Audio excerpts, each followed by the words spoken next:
అందరికీ నమస్కారం అండి. Welcome back to our channel Hanvi vlogs. ఇక ఈరోజు వీడియో ఏంటి అంటే, మీరు చేసే పూజలు ఆ భగవంతునికి చేరుతున్నాయా లేదా? మరి భగవంతునికి చేరితే ఎలాంటి సంకేతాలు కనిపిస్తాయో ఇప్పుడు మనం ఈ వీడియోతో తెలుసుకుందాం. అందరూ కూడా నిత్యం పూజ చేస్తూనే ఉంటారు. అలానే మీరు చేసే పూజలు దేవుళ్ళకి చేరుతున్నాయా లేదా? చేరితే ఏ సంకేతాలు కల్పిస్తాయో ఇప్పుడు మనం తెలుసుకుందాం. మనం ఇంట్లో పూజ చేసినప్పుడు కొన్ని శుభ సూచకాలు అయితే కనిపిస్తాయి. మనం చేసే పూజలు దేవుడు స్వీకరిస్తున్నాడా లేదా అన్న విషయాన్ని కూడా సులభంగా తెలుసుకోవచ్చు. పూజలో కనిపించే శుభ సూచకాలు ఏంటి, పూజలు చేసేటప్పుడు పాటించాల్సిన నియమాలు ఏంటో కూడా ఇప్పుడు మనం తెలుసుకుందాం. మీ ఇంట్లో మీరు పూజ చేసేటప్పుడు తరచూ కొన్ని సంకేతాలు మీకు కనిపిస్తూ ఉంటాయి. మరి ఆ సంకేతాలు ఏంటో తెలుసుకొని ఇప్పుడు మనం తెలుసుకుందాం. ఇంట్లో పూజా సమయంలో దేవుని ముందు దీపం వెలిగించేటప్పుడు ఒక్కోసారి చెయ్యి కాలుతుంది. ఇది అశుభ సంకేతం. పూజలో మీ చెయ్యి కాలితే పూజా సమయంలో ఏదో తప్పు చేశారని అర్థం. నిండు హృదయంతో భక్తి శ్రద్ధతో దేవుణ్ణి ఆరాధించాలి. ఇక ఇంట్లో పూజ చేసేటప్పుడు ఒక్కోసారి మన కంటి నుండి కన్నీళ్లు వస్తాయి. మీకు తెలియకుండానే కన్నీళ్లు వస్తే మీరు చేసే పూజకి మంచి ఫలితం రాబోతుందని అర్థం. మీకు కష్టాలు తొలగిపోతాయని సంకేతం. మీరు చేసే పనుల్లో విజయం సాధిస్తున్నారని చెప్పుకోవచ్చు. ఇక అలానే దేవుని ముందు దీపం వెలిగించిన తరువాత ఆ దీపం ప్రకాశవంతంగా వెలిగితే మీరు చేసే పూజలకు దేవుడు సంతోషంగా ఉన్నాడని, మీ కోరికలన్నీ నెరవేరుతాయని సంకేతం. ఇక పూజలో దేవునికి పువ్వులు సమర్పిస్తాము. అయితే ఒక్కోసారి మనం పూజ చేసేటప్పుడు దేవుడి చిత్రపటం పైనుండి పువ్వులు కింద పడుతుంటాయి. ఇలాంటి సంకేతాలు చాలా శుభసూచకం. ఇక మీరు ఇంట్లో పూజ చేసే సమయంలో దేవునికి పెట్టిన పువ్వులు అకస్మాత్తుగా కింద పడితే దేవుడు మీ పూజలకు సంతోషంగా ఉన్నాడని, మీ ఇంటికి మంచి జరగబోతుందని సంకేతం. ఈ పువ్వులను దేవతల ఆశీర్వాదంగా భావించాలి. ఇలా దేవుని పటాల నుండి పువ్వు పడినప్పుడు అది మీతో పాటే ఉంచుకోండి. ఈ పువ్వుని ఒక ఎరుపుల వస్త్రంలో వేసి అందులోని ₹1 నాణెం పెట్టి కొన్ని బియ్యం పోసి మూట కట్టండి. ఈ మూటని బీరువాలో పెట్టుకోండి. ఇలా చేయడం వల్ల ఇల్లంతా ఎప్పుడూ డబ్బుతో నిండి ఉంటుంది. జీవితంలో ఎలాంటి డబ్బు కొరత ఉండదు. అలానే ఒక్కోసారి మనం పూజ చేసేటప్పుడు అకస్మాత్తుగా ఆవలిత్తలు వస్తూ ఉంటాయి. ఇలా పూజా సమయంలో పదే పదే ఆవలిస్తే అది చాలా అశుభంగా చెబుతారు. పూజలో ఆవలింతలు మొదలైతే మీలో నెగిటివ్ ఎనర్జీ ఉందని సంకేతం. ఇంట్లో దేవుని పూజ చేసేటప్పుడు నిలబడి దీపారాధన చేయకూడదు. నిలబడి పూజ చేయడం అస్సలు శ్రేయస్కరం కాదు. ఈ విధంగా పూజించడం వల్ల మీరు చేసే పూజలకు ఎలాంటి పుణ్య ఫలితం ఉండదు. కాబట్టి ఇంట్లో నిలబడి పూజ చేయకండి, కూర్చొని మాత్రమే పూజించండి. అలానే ఇంట్లో పూజ చేసే సమయంలో చిన్న చిన్న పొరపాట్లు జరుగుతుంటాయి. మనకు తెలియకుండా చిన్న చిన్న పొరపాట్ల వల్ల అనేక సమస్యలు ఎదురవుతాయి. మనం పూజ చేసే సమయంలో అప్పటికప్పుడు కుంకుమ చేతి నుండి జారిపోతుంది. పూజలో ఉపయోగించే కుంకుమ చేజారి కింద పడితే అది అశుభం. పూజ చేసే సమయంలో ఇలా జరిగితే మీ భర్తకు ఏదైనా సమస్యలు ఏర్పడతాయన్న సంకేతం. ఇలా కుంకుమ కింద పడినప్పుడు దాన్ని చీపురుతో ఊడవకుండా చేతితో శుభ్రం చేసి ఆ కుంకుమను పారుతున్న నీటిలో కలిపితే ఎలాంటి దోషం ఉండదు. అలానే అప్పుడప్పుడు పూజా సమయంలో దేవుడు ముందు వెలిగించాల్సిన దీపం పొరపాటున కొండెక్కుతుంది. ఇలా జరగడం కూడా అశుభంగా భావిస్తారు. దీపం కొండెక్కితే కుటుంబంలో సమస్యలు ఎదురవుతాయని సంకేతం. ఇలాంటి సమయాల్లో దేవుడికి దండం పెట్టుకుని తిరిగి ఓం నమః శివాయ అన్న మంత్రాన్ని చదివి దీపాన్ని వెలిగిస్తే ఎలాంటి దోషం ఉండదు. అలానే ఇంట్లో దీపారాధన చేసేటప్పుడు దీపంలోని ఒత్తులు పూర్తిగా కాలిపోతే మీ ఇంటిపై దేవుని అనుగ్రహం ఉందని సంకేతం. మీరు కోరిన కోరికలు నెరవేరుతాయని, దేవుడు ఆశీస్సులు మీ ఇంటిపై ఉంటాయని అర్థం. ఇక మీ పూజ గదిలో బల్లి కనిపిస్తే చాలా శుభసూచకం. బల్లులను లక్ష్మీదేవి సంకేతంగా భావిస్తారు. కాబట్టి మీ పూజ గదిలో బల్లి కనిపిస్తే ఇంట్లోకి లక్ష్మీదేవి అడుగు పెట్టబోతుందని, డబ్బు సమస్యలన్నీ తొలగిపోతాయన్న సంకేతం. అలానే పూజ గదిలో నల్ల చీమలు కనిపిస్తే మీరు త్వరలోనే ధనవంతులు కాబోతున్నారన్న సంకేతం. ఇది శుభసూచకం. మీ ఇంట్లోకి లక్ష్మీదేవి అడుగు పెట్టబోతుందని, మీ సమస్యలన్నీ తీరబోతున్నాయని అర్థం. అలానే పూజ గదిలో దీపం వెలిగించినప్పుడు ఒక్కోసారి దీపం నుండి శబ్దం వస్తుంది. అలా అస్సలు రాకూడదు. దీపం ప్రశాంతంగా వెలుగుతూ ఉండాలి. అంతేకాని శబ్దం చేస్తూ ఉంటే మీరు చేసే పూజలో ఏవో తప్పులు చేస్తున్నారని అర్థం. అలానే మీరు వెలిగించిన దీపం పైన పువ్వు పడితే మీరు చేసే పూజలు దేవునికి చేరుతున్నాయని, మీ పూజలతో దేవతలు సంతృప్తి చెందారని అర్థం. ఇక పూజలో వెలిగించే దీపాన్ని అగరబత్తులతో వెలిగించాలి. పూజలో దీపం వెలిగించి తర్వాత దీపం దగ్గర అక్షింతలు వేయాలి. అలానే దేవునికి కొట్టే కొబ్బరికాయ కుళ్ళిపోతే చాలా చెడు సంకేతంగా భావిస్తారు. కానీ కొబ్బరికాయ కుళ్ళినప్పుడు దాన్ని తీసేసి మీ కాళ్ళు చేతులు శుభ్రంగా కడుక్కొని పూజ గదిలో పసుపు నీళ్లు చిలకరించి కొత్త కొబ్బరికాయని కొట్టండి. ఇలా చేయడం వల్ల ఎలాంటి దోషం ఉండదు. ఇక అలానే వాస్తు శాస్త్రం ప్రకారం ఇంట్లో పూజ చేసేటప్పుడు పూజలో ఉపయోగించే పూజా సామాగ్రిని మీ కుడివైపున పెట్టుకోవాలి.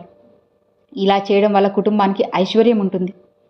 ఇక పూజలో ఉపయోగించే పండ్లు, పువ్వులు, మంచినీరు, శంఖం వంటి వస్తువులను మీ ఎడమ వైపున పెట్టుకోవాలి. మన నిత్యం చేసే పూజలో ఈ నియమాలను పాటిస్తే పూజలకు రెట్టింపు ఫలితం ఉంటుంది, శుభ ఫలితాలు లభిస్తాయి. ఇక అలానే మీ పూజా గది ఎప్పుడు కూడా ఈశాన్య దిశలోనే ఉండాలి. ఈశాన్యం దిక్కున పూజ గది ఉంటే మీ కుటుంబానికి అష్టైశ్వర్యాలు లభిస్తాయి. ఇక మీ ఇంటి దగ్గర పక్షి గూడు ఉంటే లక్ష్మీదేవి అనుగ్రహంతో మీకు మంచి రోజులు రాబోతున్నాయని సంకేతం. ఆకస్మిక ధనాన్ని మీరు పొందబోతున్నారని అర్థం. ఇక ఇంట్లో మీరు పూజ చేసిన తర్వాత ఖచ్చితంగా ఇలా చేయాలి. అప్పుడే మీ పూజకి పుణ్యం అనేది కలుగుతుంది. ప్రతి ఒక్కరూ కూడా ఇంట్లో దీపం అనేది వెలిగించుకుంటూ ఉంటారు. ఏ ఇంట్లో అయితే ప్రతినిత్యం దీపారాధన చేస్తారో ఆ ఇళ్లలో దేవతలు తిరుగుతూ ఉంటారు. ఆ కుటుంబంలో ఎలాంటి కష్టాలు రాకుండా ఉంటాయి. దేవుని పూజకి ఎంతో విశిష్టత ఉంది. అయితే మీరు ఎన్ని పూజలు చేసినా సరే మీ కష్టాలు తీరట్లేదని బాధపడేవాళ్ళు మీ పూజలు ఈ తప్పులు చేస్తున్నారేమో ఒక్కసారి చూసుకోండి. దేవునికి భక్తిపూర్వకంగా పూజ చేస్తే అఖండ రాజయోగం ఉంటుంది. 7 తరాల ఐశ్వర్యం మీ ఇంటికి చేకూరుతుంది. అయితే అన్నిటికన్నా ముఖ్యమైన విషయం, ఇంట్లో పూజ అయిన తరువాత ఖచ్చితంగా కొన్ని నియమాలు పాటించాలి. పూజ చేసినంత మాత్రాన పుణ్యఫలితం దక్కదు. ఇంట్లో పూజ పూర్తయిన తర్వాత కొన్ని నియమాలు పాటించాలి. ఆ దీపారాధన నియమాలను పాటిస్తేనే ఆ దేవుని ఆశీర్వాదం మీకు కలుగుతుంది. దీపారాధన విధి విధానాలు, అలానే ఇంట్లో పూజ పూర్తయిన తర్వాత పాటించాల్సిన కొన్ని నియమాల గురించి తెలుసుకుందాం. దీపం వెలుగులో ముక్కోటి దేవతలు కొలువై ఉంటారు. సరైన పద్ధతిలో ఇంట్లో దీపారాధన అనేది చేసి చూడండి. మీ ఇంట్లో ఎలాంటి దోషాలు, ఎలాంటి కష్టాలు లేకుండా అదృష్టం ఉంటుంది. ఆ ముక్కోటి దేవతల ఆశీర్వాదం ఉంటుంది. ఇంట్లో పూజ చేసే ముందు, అలానే పూజ పూర్తయిన తర్వాత నియమాలను పాటించాలి. ఇంట్లో పూజ చేసేటప్పుడు ముందుగా ఇల్లంతా శుభ్రం చేసుకోవాలి. కళ్ళుప్పు నీటిలో వేసి ఇల్లంతా శుభ్రం చేసుకోండి. మీ ఇంట్లో ఉన్న దరిద్ర దేవత బయటికి వెళ్ళిపోయి ఇంట్లోకి లక్ష్మీదేవి అడుగు పెడుతుంది.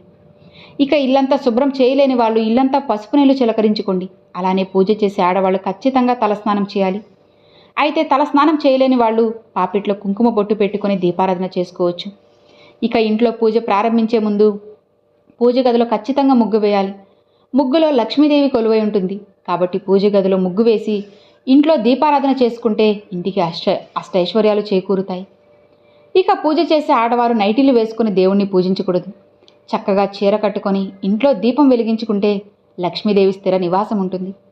ఇక మీ పూజ గదిలో తప్పకుండా రాగి చెంబుతో మంచినీళ్లు పెట్టుకోవాలి. ఎందుకంటే మనం ఇంట్లో పూజ చేసేటప్పుడు పూజలో ఉన్న దైవ శక్తులన్నీ ఆ మంచినీటిలోకి చేరుతాయి. కాబట్టి ఇంట్లో పూజ పూర్తయిన తర్వాత ఆ నీటిని తీర్థంలాగా స్వీకరించాలి. అప్పుడు మాత్రమే దేవుని అనుగ్రహాన్ని పొందుతారు. అలానే ప్రతి ఒక్కరి పూజ గదిలో అక్షింతలు ఉండాలి. ఇంట్లో దేవుని పూజ పూర్తయిన తర్వాత అక్షింతలను ఆ భగవంతుని ఆశీర్వాదంగా భావించి అక్షింతలను తలపై వేసుకుని దేవునికి నమస్కరించుకోవాలి. ఇక పూజలో వెలిగించే దీపానికి ఎంతో శక్తి ఉంటుంది. కాబట్టి వెలిగించే దీపం కుంది మరీ నల్లగా ఉండకూడదు. పూజ గదిలో దీపం వెలిగించే ముందు గణపతికి నమస్కారం చేసుకొని దీపానికి కుంకుమ బొట్లు పెట్టి దీపంలో నూనె పోసి ఒత్తులు వేసి వెలిగించాలి. అలా దీపం వెలిగించిన తరువాత దీపం దగ్గర కొన్ని అక్షింతలు వేసి ఒక పుష్పాన్ని సమర్పించి దీపానికి నమస్కరించుకోండి. ఇలా దీపానికి నమస్కారం చేసుకుంటే ముక్కోటి దేవతల ఆశీర్వాదం ఉంటుంది. ఇక పూజలో దేవునికి నైవేద్యం సమర్పించి హారతి కర్పూరం సమర్పించి మీ పూజను ముగించుకోండి. ఇలా పూర్తయిన తర్వాత తప్పకుండా దేవునికి ప్రదక్షిణలు చేయాలి. 3 లేదా 5 చేసి దేవునికి నమస్కారం చేసుకొని తలపైన అక్షంతలు వేసుకోవాలి. ఇలా ప్రదక్షిణలు చేస్తేనే మీరు చేసే పూజలకి సరైన పుణ్యం ఉంటుంది. అలానే ఇంట్లో పూజ పూర్తయిన తర్వాత మీ పూజ గది నుండి 5 నిమిషాలు పక్కకు వెళ్ళిపోండి. 5 నిమిషాల తర్వాత పూజ గదిలో ఉన్న నైవేద్యాన్ని తప్పకుండా తినాలి. అప్పుడు మాత్రమే దేవుని అనుగ్రహాన్ని పొందుతారు. దేవుడు నైవేద్యాన్ని తినకుండా అలానే పూజ గదిలో వదిలేస్తే దేవుడికి కోపం వస్తుంది. మీ పూజకి పుణ్యం కూడా ఉండదు. ప్రతినిత్యం ఇంట్లో దీపారాధన చేసేవారు దేవుని పూజలో బెల్లం ముక్కను నివేదించండి. బెల్లం ముక్కను నైవేద్యంగా సమర్పిస్తే ఆకస్మిక ధనలాభాలు వరిస్తాయి. ఇంట్లో దీపం వెలిగించిన తర్వాత మీ ఇల్లంతా ఖచ్చితంగా ధూపం వేయాలి. ఇలా ధూపం వేయడం వల్ల ఇంట్లోని నెగిటివ్ ఎనర్జీ మొత్తం బయటికి వెళ్ళిపోయి మీ ఇంట్లోకి దైవశక్తులు ఆకర్షిస్తాయి. ఇక పూజ చేసేవారు తప్పనిసరిగా కుంకుమ బొట్టు పెట్టుకోవాలి. చేతులకు నిండుగా గాజులు వేసుకోవాలి. అన్నిటికన్నా ముఖ్యంగా కాళ్ళకి పసుపు రాసుకొని ఇంట్లో దీపం వెలిగించాలి. ఇక ఏ ఇంటిలో అయితే పసుపు రాసుకొని ఇంట్లో దీపారాధన చేస్తారో అలాంటి స్త్రీలకు దీర్ఘ సుమంగళి యోగం ప్రాప్తిస్తుంది. అలానే ఇంట్లో పూజ చేసేటప్పుడు దేవుని దగ్గర ఉన్న కుంకుమను తీసుకొని మీ మంగళసూత్రానికి పెట్టుకోండి. ఇలా చేయడం వల్ల మీ భర్త ఆయుష్ పెరగడంతో పాటు మీ భర్త సంపాదన కూడా విపరీతంగా పెరుగుతుంది. నల్లటి వస్త్రాలు వేసుకొని దీపారాధన చేయకూడదు. మీ ఇంట్లో పూజ చేసే స్త్రీలు తూర్పు ముఖంగా కూర్చొని పూజ చేయాలి. ఈ పూజా నియమాలు కనుక పాటిస్తూ చేసినట్లయితే తప్పకుండా మీకు శుభం కలుగుతుంది. సో ఇక మరి విన్నారు కదండి, ఈ విధంగా మీరు పూజ చేసి చూడండి. ఖచ్చితంగా మీకు మీరు చేసే పూజ అనేది ఆ భగవంతునికి చేరుతుందన్నమాట. ఈ వీడియో నచ్చినట్లయితే ఒక చిన్న లైక్ చేయండి, మీ ఫ్రెండ్స్ అండ్ ఫ్యామిలీస్కి షేర్ చేయండి. ఫస్ట్గా మన ఛానల్ చూసారు సబ్స్క్రైబ్ చేసి సపోర్ట్ చేయండి ఫ్రెండ్స్. Thanks for watching.